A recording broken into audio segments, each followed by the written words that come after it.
पता है, कभी कभी प्रकृति के सबसे बड़े खतरे बिल्कुल साधारण से दिखते हैं। दुनिया की कुछ सबसे ज्यादा तबाही मचाने वाली प्रजातियां किसी राक्षस जैसी नहीं दिखती।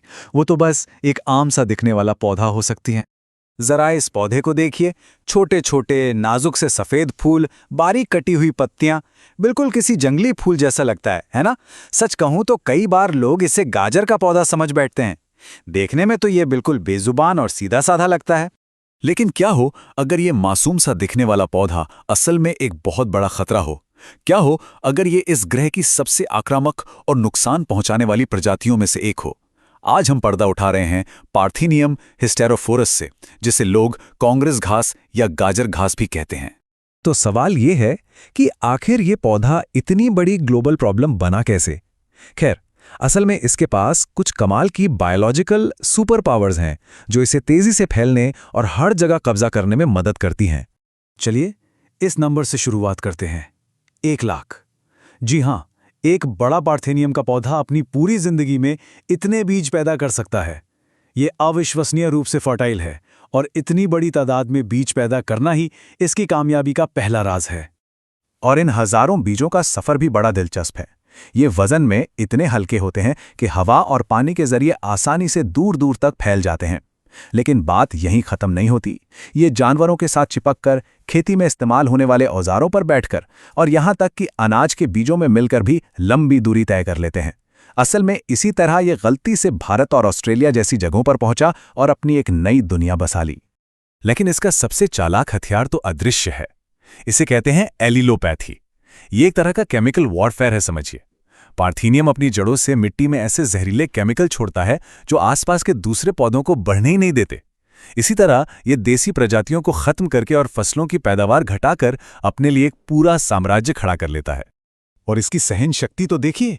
इसके बीज जमीन की सतह पर 6 महीने तक जिंदा रह सकते हैं और अगर मिट्टी में दब जाएं तो 2 साल तक सही मौके का इंतजार कर सकते हैं। और एक बार उगने के बाद कोई भी पौधा सिर्फ 4 से 6 हफ्तों के अंदर अपने खुद के बीज पैदा करने लायक हो जाता है। तो मतलब ढेर सारे बीज, फैलने की कमाल की तरकीबें और केमिकल अटैक, यही वो सुपर पावर्स हैं जो इसे एक सुपर इन्वेडर बनाती हैं। तो अब मुद्दे की बात। ये सिर्फ पर्यावरण के लिए ही एक समस्या नहीं है। पार्थेनियम का फैलाव अपने पीछे तबाही का एक ऐसा निशान छोड़ता है जो सीधे सीधे इंसानों की सेहत और उनकी रोजी रोटी पर असर डालता है। आंकड़े एक बहुत गंभीर तस्वीर दिखाते हैं। जिन ग्रामीण इलाकों में इस खरपतवार का बहुत ज्यादा प्रकोप है, वहां आबादी का एक बड़ा हिस्सा इसकी वजह से बीमार है।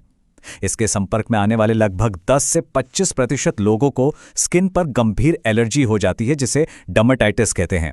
वहीं 8 से 15% लोग इसके पराग की वजह से अस्थमा और ब्रोंकाइटिस जैसी सांस की बीमारियों से जूझते हैं। ये रिएक्शन इतने खतरनाक हो सकते हैं कि लोगों को अपना घर बार छोड़ने तक पर मजबूर होना पड़ता है। और ये खतरा सिर्फ इंसानों तक ही नहीं रुकता। जो जानवर पार्थेनियम के आसपास या उस पर चढ़ते हैं, उन्हें भी इसका खामियाजा भुगतना पड़ता है। उन्हें मुंह में छालें, स्किन में सूजन और पेट की गंभीर समस्याएं हो सकती हैं। और इससे भी बुरी बात यह है कि इसके जहरीले तत्व उनके दूध और मांस में भी आ जाते हैं, जिससे वो खाने के लिए खतरनाक हो सकते हैं। ये अपने आप में फूड सेफ्टी का एक बहुत बड़ा मुद्दा बन जाता है।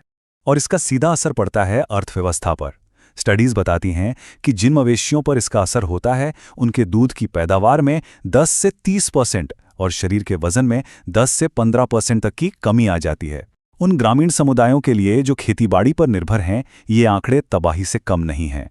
तो इतने खतरनाक दुश्मन के सामने दुनिया भर में एक प्रतिरोध खड़ा हुआ है। वैज्ञानिक और भूमि प्रबंधक इससे निपटने के लिए एक मल्टी लेवल स्ट्रैटेजी पर काम कर रहे हैं। देखिए, इसका कोई एक जादुई इलाज नहीं है। इसके लिए एक इंटीग्रेटेड, मतलब एक मिलीजुली रणनीति अपनानी पड़ती है। इसमें पौधों को हाथ से उखाड़ने जैसे मैकेनिकल तरीके हैं, खास तरह के केमिकल का इस्तेमाल है और साथ ही ऐसी फसलें लगाना जो इससे मुकाबला कर सकें। लेकिन इनके अलावा बड़े स्तर पर कानूनी ढांचा और एक बहुत ही दिलचस्प तरीका, जिसे बायोलॉजिकल कंट्रोल कहते हैं, वो भी शामिल है। और इन कानूनी ढांचों को हल्के में नहीं लिया जा सकता। कुछ जगहों पर, जैसे कि जहां बायोसिक्योरिटी एक्ट 2015 लागू है, वहां लापरवाही से बायोसिक्योरिटी का कोई खतरा पैदा करने, जैसे पार्थेनियम फैलाना, पर बहुत भारी जुर्माना लग सकता है। एक कॉरपोरेशन पर तो ये जुर्माना $2.2 मिलियन तक पहुंच सकता है।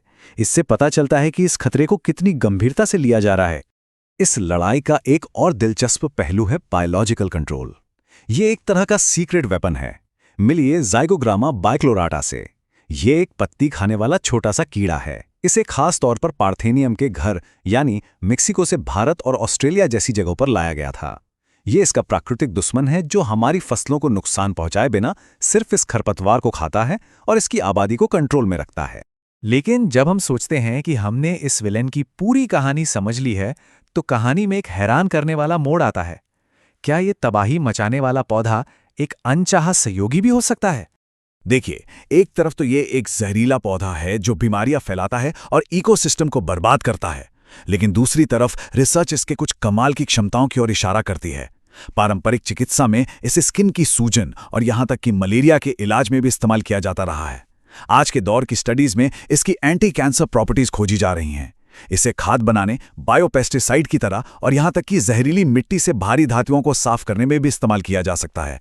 ये एक असाधारण विरोधाभास है।